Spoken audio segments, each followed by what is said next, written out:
All right. Happy Friday, everybody. We are live.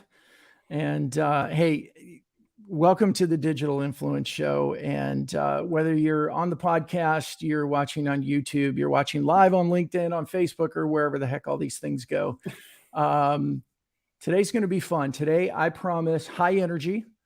I promise a lot of some good laughs. And I also promise some really insightful, tactical, practical ways to use social media, specifically LinkedIn, to move the needle, which is a question I've been getting from a lot of people about, hey, I've been doing this LinkedIn thing for a while and I'm just not getting anywhere. And my guest today, Evan Patterson, we've become LinkedIn friends, and then we've become, I think we're friends through LinkedIn, but we've moved it to Zoom.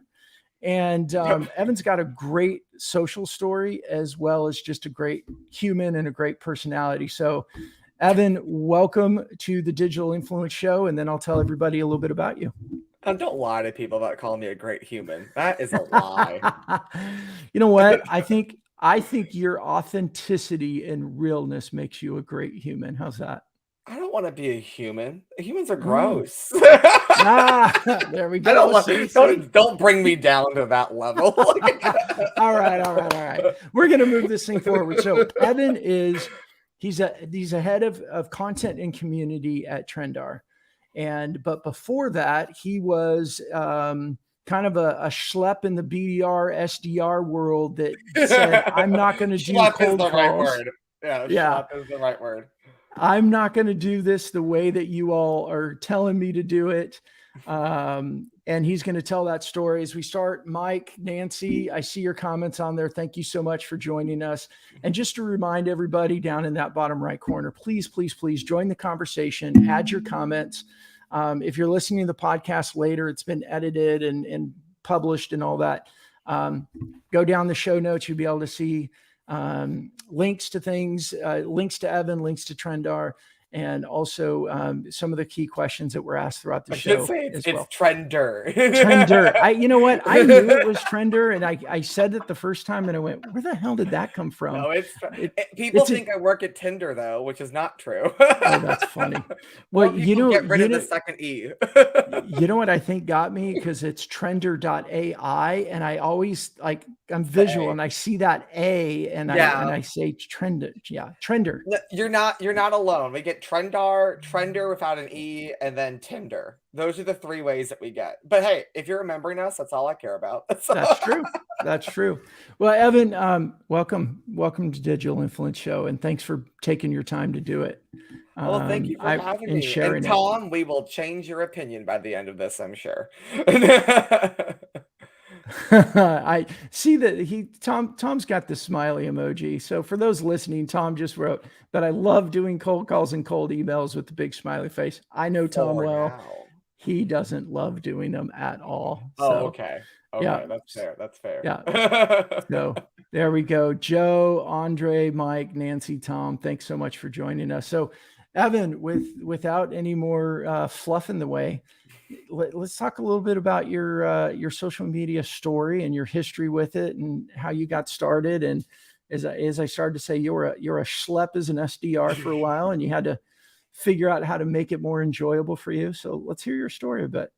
Yeah, so I've been working in social media with like money coming in the door since I was 13 years old. So that's about 15 years now for context. I'm 28. But I was You're a puppy. obviously I was on social media prior to being 13 as well, for fun and just because I lived in a very small town, so that was how you made friends. But no, my first job was for like doing like content creation for virtual reality worlds and MMORPGs and gaming communities. At one point, I had a gaming community with 25,000 members before I finished middle school, and the companies that published the games were aware of what I was doing, and they put ads for the things that they were doing on my site or on my social feeds. This is back when like forums were the social media platforms, and that way they could keep people within this like echo chamber of like you went from the game to the game's website to the fan site and then back to the game, and you kind of like stuck in this loop basically. So by partnering with me, they were able to keep that loop going. And that's how I kind of got started with learning how social media could be used on a one-to-one scale, right? Because I was making friends, I was solving a social issue that I was having. They could also be used on a one-to-many scale at the exact same time. So by the time I got the BDR world, I was just like, why the hell are you people not doing this? This works in every industry. I've worked in nightlife, retail, restaurants, VR, video games, sex work even. I've worked in so many different industries and it works in every single one. But B2B tech is like, no, we can't do that. Doesn't make any sense. Yeah. So I heard that a lot. So why do you think it is? Why does B2B tech just say no? What do you think?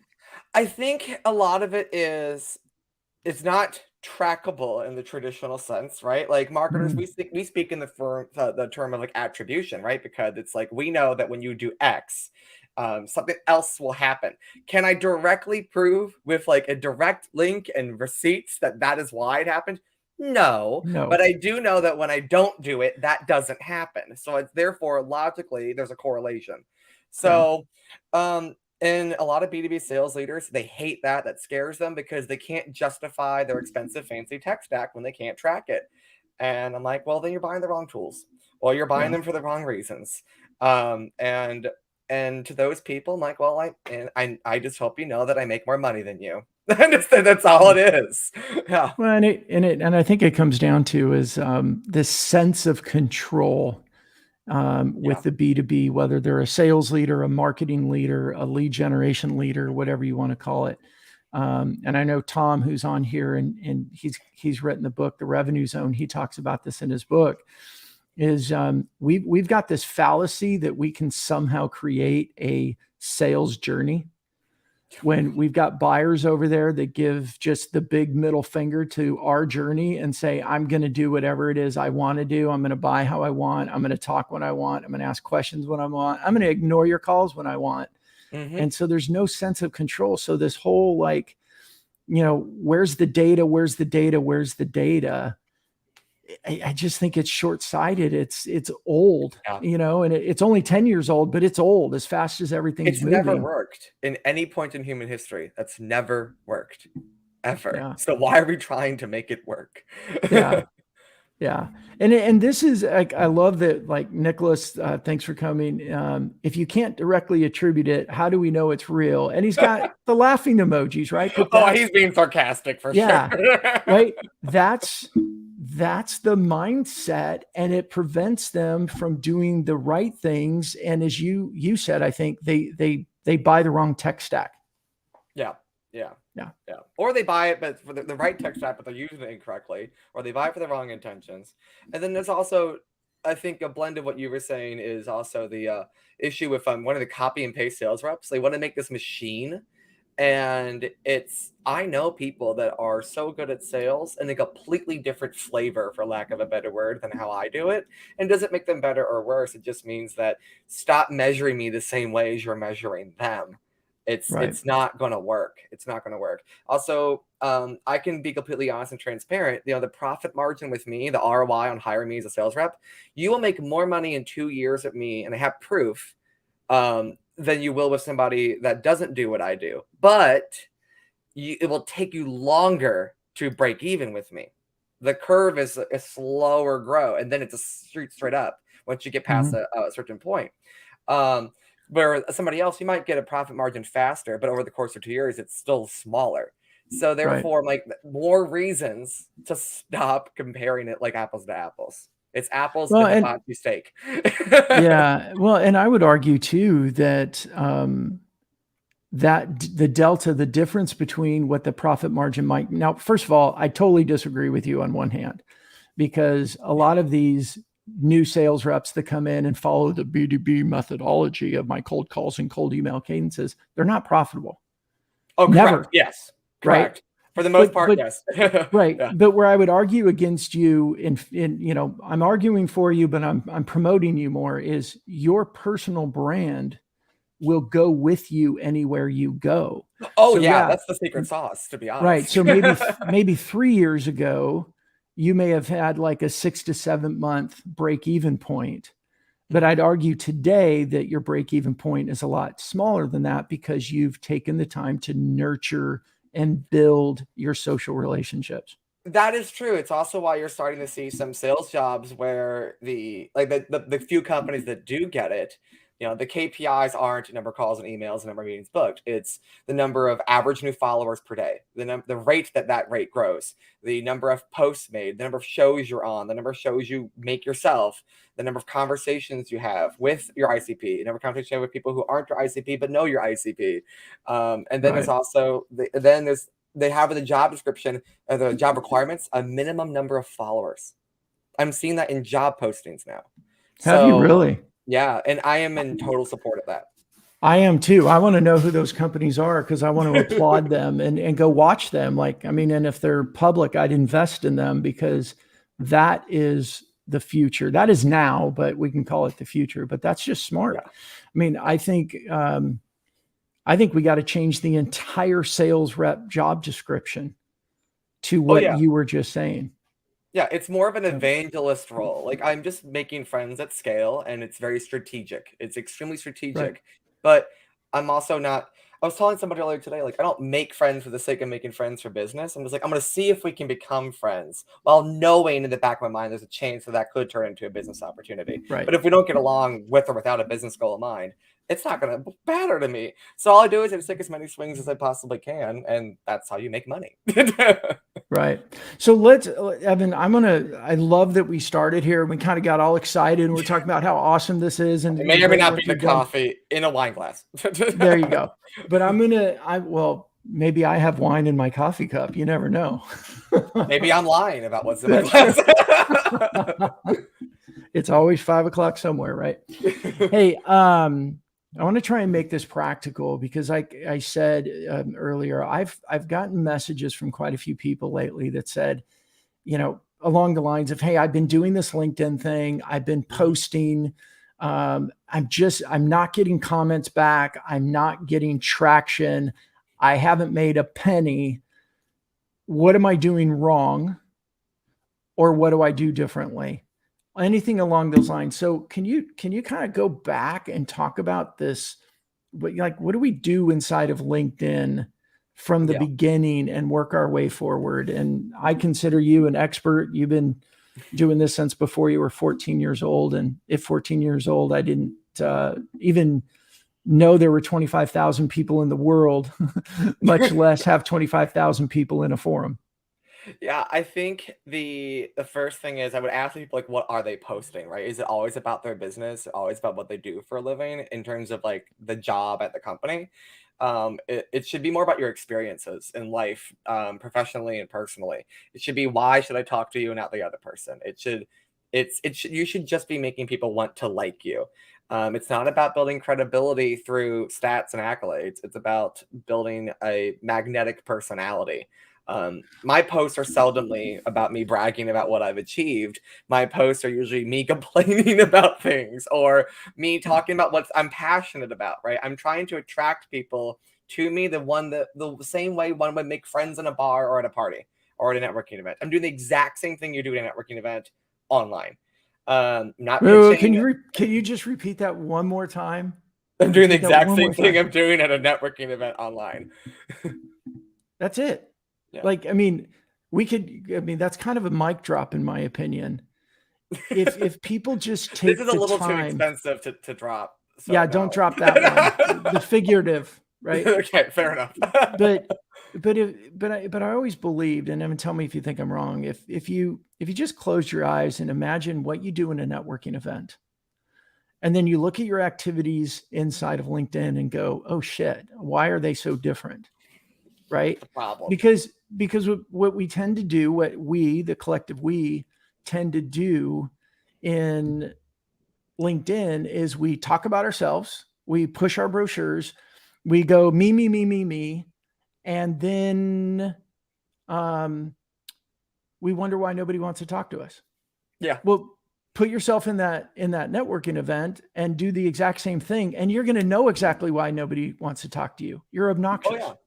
Oh yeah. You're obnoxious or you're boring or there's no flavor or personality to what you're saying because it's just an advertisement. And It's so bizarre to me that this isn't obvious because I would hope to God that's not how you talk to people in real life. And if you wouldn't say it to a stranger, you shouldn't say it online. You shouldn't say Right. it. I don't understand why this is hard for people. I know that sounds mean and condescending, but I've just learned to get to a point where, like, listen, you being bad at it's why I make money off of doing it well. So I'm okay with Yeah. it at this point.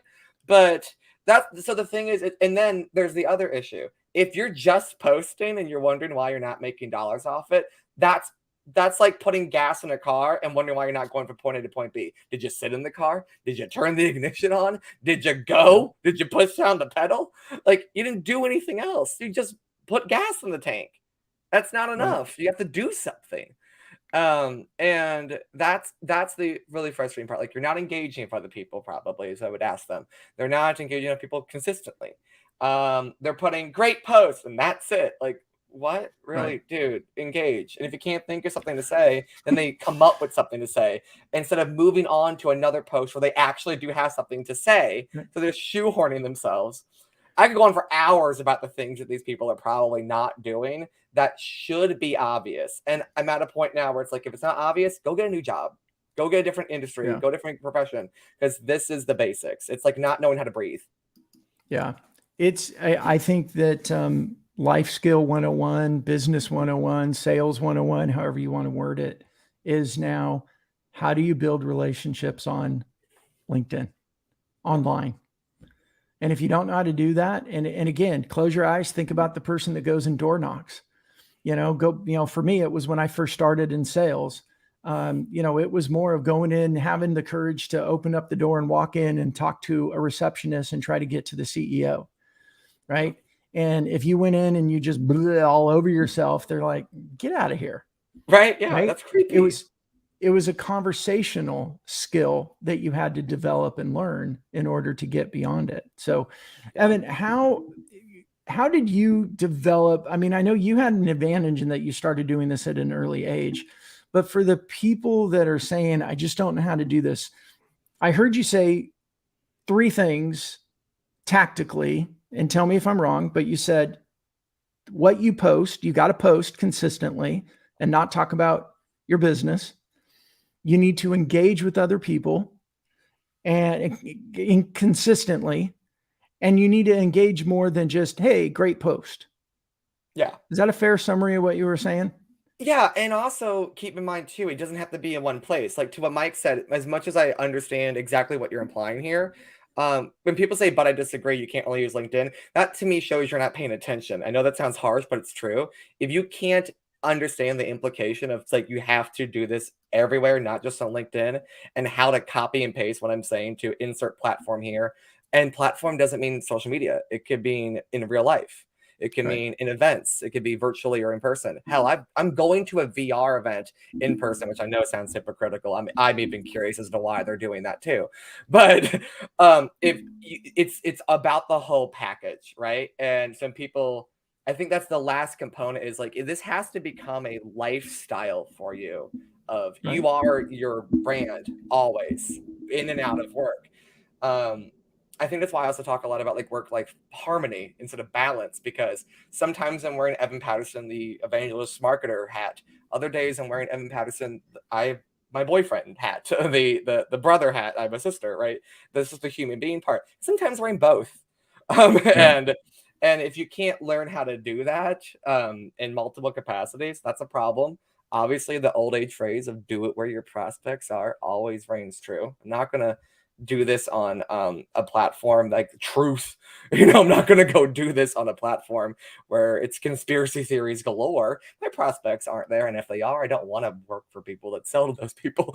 But I just that really frustrates me is when like people don't they take all this advice, but they do it to the wrong place, or they do it in just one place. And I wouldn't say don't talk about your business. It's more like don't talk about only your business. Right. It's you got to sprinkle it in, or talk about your business from the context of like an experience of growing your business or the experience of when you've done things wrong, right? It needs to be storytelling. And it doesn't have to be about the product. there's so many stories that you can tell about a business without ever mentioning what the business does that everyone can relate to, Mhm. which would by proxy make people want to know what your business does because now they like you. Yeah. Yeah. And what I love about that, Evan, is, and somebody asked, it says LinkedIn user. So I'm so sorry, whoever asked this question. I'll put it back up there again. Should that mindset translate from your personal profile to your business profile? And I think that's exactly what you're saying is this, we've moved into an era, I believe, where the winners, the ones that are growing fast, the ones that are doing this well, this has become part of their lifestyle. They just know that my community isn't in real life. My real life community is online, offline, in LinkedIn, on TikTok, in Instagram, wherever your audience is, then you need to be there and you need to show up like a networking event, like a cocktail party. And one of the examples I've given, because I tend to work with a lot of older people that are looking at this going, well, that's not real life. I'm like, hey, look, nothing has changed. It's just different, right? If you went to a networking event and you walked in and sat in the corner and went like this and just kind of looked around and then left, and you're like, networking events don't work. Well, the event is what you make of it. Yeah. Yeah. If you show up in LinkedIn and you only talk about yourself, that won't work. And if you sit in a group of people and you're listening to someone talk, and when they're done kind of sharing something about their life or about whatever, and you go, great point, and turn around and walk away, that's not going to freaking work, right? Yeah. There's real human beings on the other side of these screens. So you need to act like a real human being in order to connect with a real human being. And guess what happens? People build friendships and relationships and rapport and referrals and buy shit because of their activity on LinkedIn or any other social platform. It's very true. I think there's a long-term benefit to it, right? We were talking about how the ROI on me just keeps getting shorter and shorter, right? Because of my personal brand, which is true. I can believe that because I went to a networking event literally yesterday with Gold Cast and Women in Sales Club. Shout out to Women in Sales, especially. You guys are fantastic, or you gals, I would just say, you're fantastic. But while I was there, there was a lot of people that I knew in person already. There was a lot of people I knew virtually there for the first time in person. And there are people I never heard of that were there. And I walked away with a lot of great friends, a lot of phone numbers, a lot of let's go to the drag shows together, a lot of stuff like that. But I also walked away with like, hey, let's do some content collabs. Hey, let me introduce you to our head of partnerships. And as somebody who runs partnerships for Trender, right? Like I'm walking away with multiple reasons. Yeah. The conversation did not start with what do you do for a living? It was talking about bad ex-boyfriends. It was talking about how it was colder than normal for some reason in August here in Chicago. It was talking about why did this restaurant, great tasting drinks, have extremely inconvenient shaped glasses. It was talking about how the only two men that showed up at the beginning of the event were both people that are comedians, me and Chris Broke. It was just so funny that every conversation started with, and the majority of was spent not talking about business or talking about the funny things about business. It wasn't till the end where the synergy and the connecting the dots part would come about. It's like right towards as you're leaving the event, basically.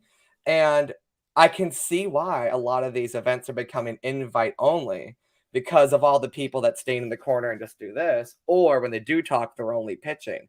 I can see why people go, why do they have these influencer only events? Because quite honestly, they're higher quality.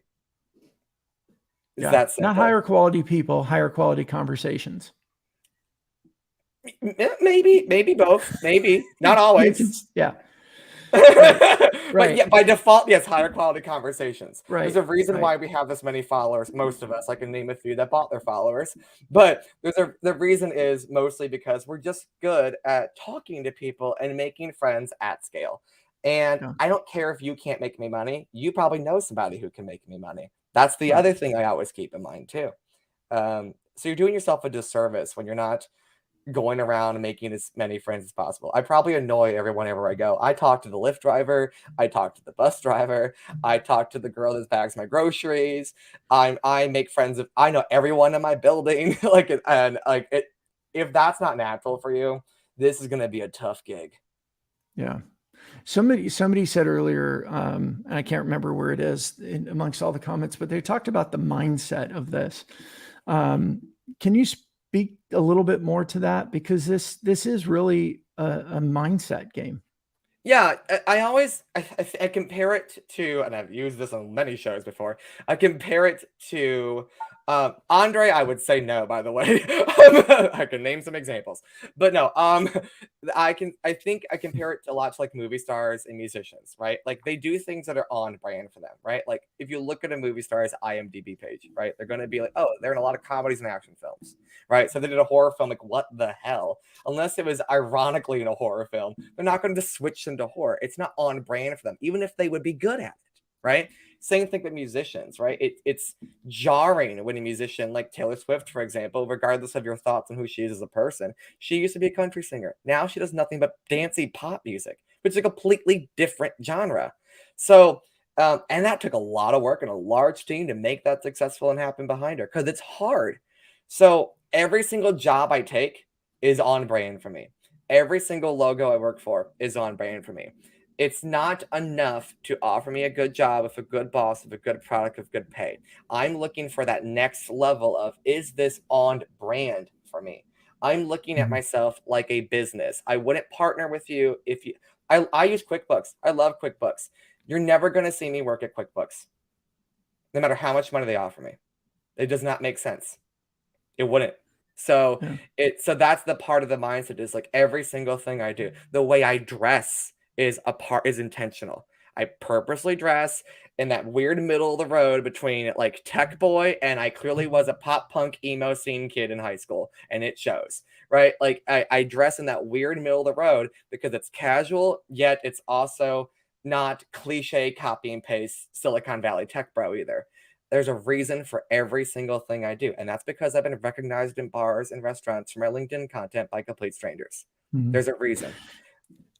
How would you translate that, Evan? I love your experience. I love your advice. It might be kind of, PhD level material for a lot of people right now.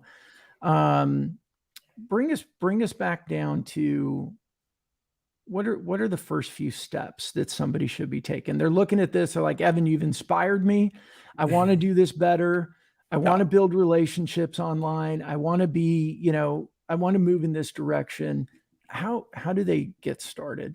Yeah, so you have to look at your brand differently while also similarly to how one looks at a manufactured brand like Coca-Cola, for example. So Coca-Cola had to create a brand from nothing, right? You are a human being. You're not creating a brand from nothing. You already have a brand. However, people talk about you when you're not in your room is the brand. So it's all about figuring out what your point A is and then figuring out what to do with that information. That's the first step. So it's still asking yourself a lot of questions about who you are, what you don't like about yourself and you would like to change, or what you don't like about yourself that you just come to accept. Like me, I'm an impatient person. My name is only used with the word patience when the words is not is in between the two. So therefore, like I've learned that that's just a part of who I am. But then there's also like, what am I good at? What am I not good at? What am I not good at yet? What am I interested in? What am I not interested in? And then asking other people in my life, both professionally and personally, in my industry, outside of it, family, not family, what they would say about me to those questions.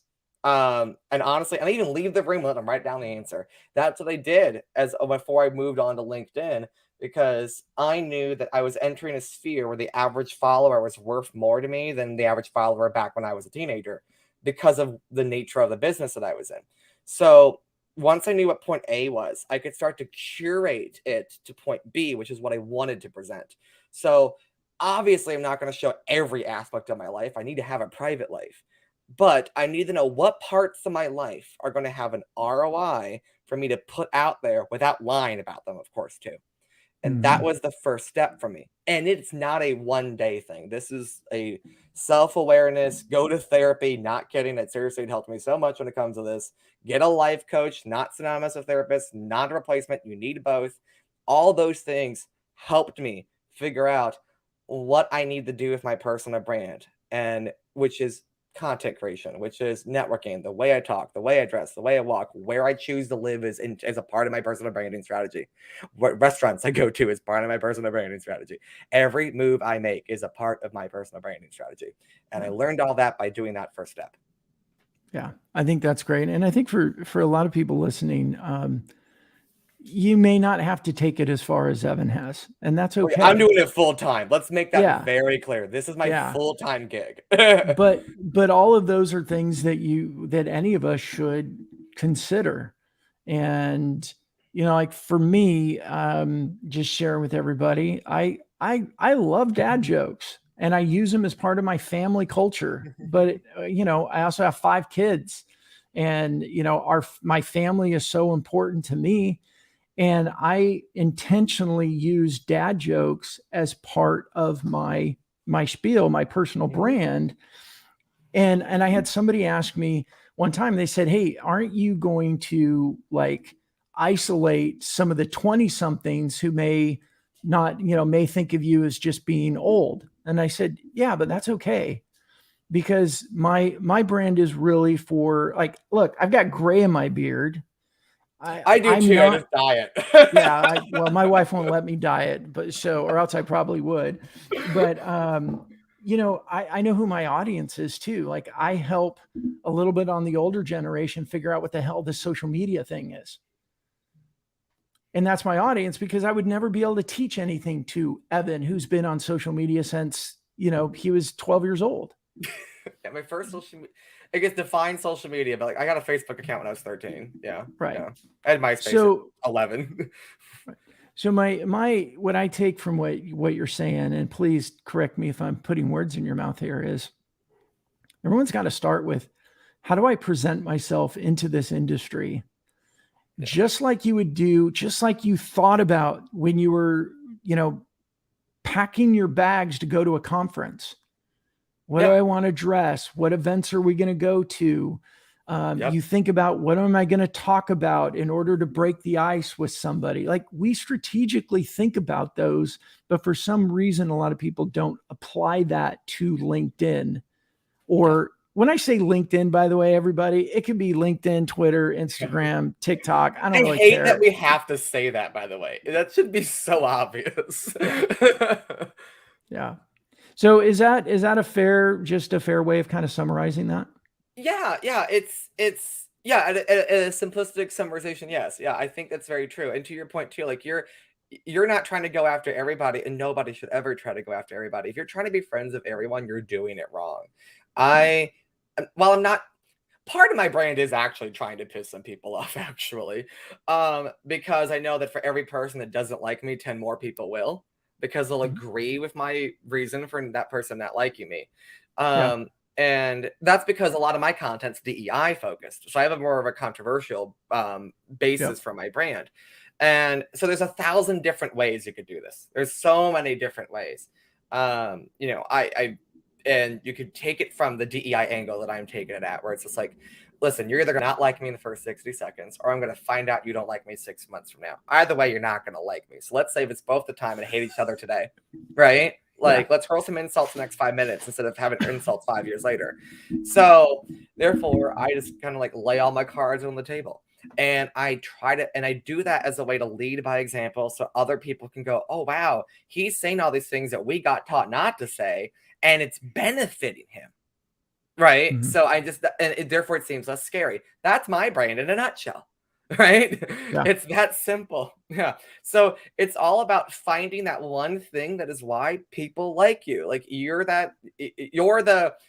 I had to describe you to a person my age, it's like, oh, he's the cliche, stereotypical dad on Instagram that makes dad jokes that isn't completely ignorant. Like, he actually keeps up with shit, and he tries to help people his age be less ignorant. Like, that's it. That's how I would describe you to somebody my age. So which it sounds like that's part of what you're aiming for, or at least that's by proxy, you're not surprised. So and my boss, Betsy, like, that's how I explain her to people. She's trying to let people know, like, this is my first head of role, right? And most VPs or most heads of, most directors, they fail because they get put in the job for the first time and they go, all right, well, you're a head of, you should know how to do this. And it's like, oh no, I know how to do the job. I don't know how to do it at this scale. I don't know how to make what I've only ever had to make what I do make sense to people that know how to do what I do. I've never had to make it make sense to the investment board. I've never had to learn how to make it make sense to the head of engineering. I've never had to learn how to do that until now, right? And in my situation, I'm 28. Every single head of it our company is old enough to be my literal parent. So it's intimidating. Betsy's really good at talking about those things in public so other leaders learn the importance of that. And then I'm her example that she can go around and brag about. That's her brand. Right. So yeah, there's so many what ways happens and what happens from that? Okay, like finish that loop. We all make more money and we're all happier and all of our business succeed. And therefore our friends and family are also better off too. And depending on what you're doing, the world's a better place. Yeah.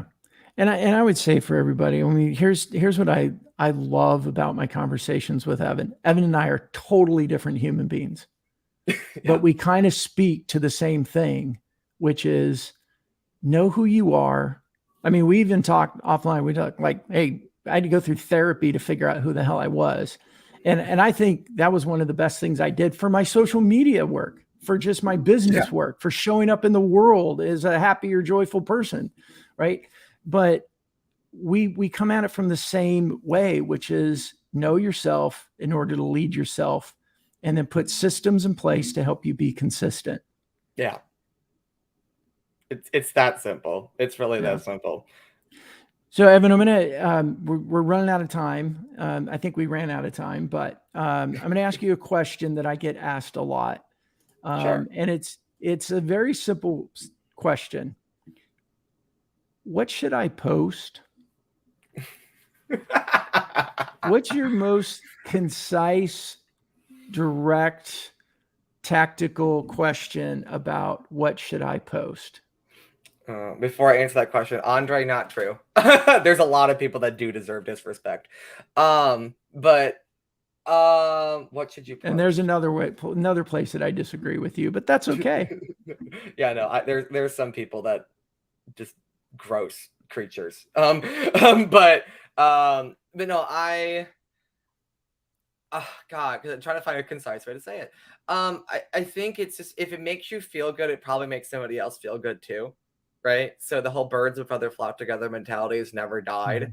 Yeah. So like I don't get hung up on the numbers. Like the numbers are fantastic. Don't get me wrong. You get a good dopamine hit, but I just focus on, is this something that people are that I find value in? So therefore somebody else will more than likely also find value in. And yeah, that's the simplistic part of it. You know, how you write, it's a whole different conversation, but it needs to add value. And I don't mean in the business context. I mean, do people feel heard, or do they feel less crazy? Do they feel like they can relate to you? Did they feel less alone? Did it make them laugh? Did it make them cry? Did they feel an emotional reaction that created a connection between you and them, asynchronously from thousands of miles away? That's all it takes. You know, you fall in love with movie stars because the roles they play make you feel something. That's what I'm doing. I'm trying to make you feel something that makes you feel closer to me. Yeah. And just coming from a place of authenticity. But I love that. I love the way you said that, Evan. It's, you know, can you say something to help somebody feel less crazy or less alone or more understood or anything along those lines? It can just be a good laugh, even. That's fine too. It just doesn't have to be deep and meaningful every time. That's the other thing at LinkedIn that drives me crazy. Not every post needs to be the next testament. Like it can just make you laugh, and that's fine. Yeah. It can just be a rant about something that drives you crazy, and people go, "Oh, thank God, I'm not the only one who hates this." Right? Like it can be as simple as that. Yeah, that's really good. Well, Evan, hey, I'm so grateful to know you and to get to know you more, and for you sharing your wisdom, not with just me, but now today on the Digital Influence Show. I really appreciate it. Hey, do you want to let everybody know where they can connect with you and find you? Of and course. where they can find Trender. Yeah, Trender, you can follow us on social media pretty much everywhere, but specifically on LinkedIn. So trender.ai on LinkedIn. I'm mostly on LinkedIn, so Evan Patterson on LinkedIn. And I'll give Brandon my link tree. So if people want to click that, you can find me on TikTok, Instagram, Twitter. Don't find me at my house. I will sue you. But yeah, that's where we are. Oh, and try trender.ai for free if you give a shit about social selling. So be offended if you don't. There we go. All right, everybody. Well, hey, thank you all, Andre and Mike, and so many of you today, Nicholas and Gail, Nancy. There's Joe, Tom, so many of you. Thank you so much for joining us live today on LinkedIn, and everybody listening to the podcast.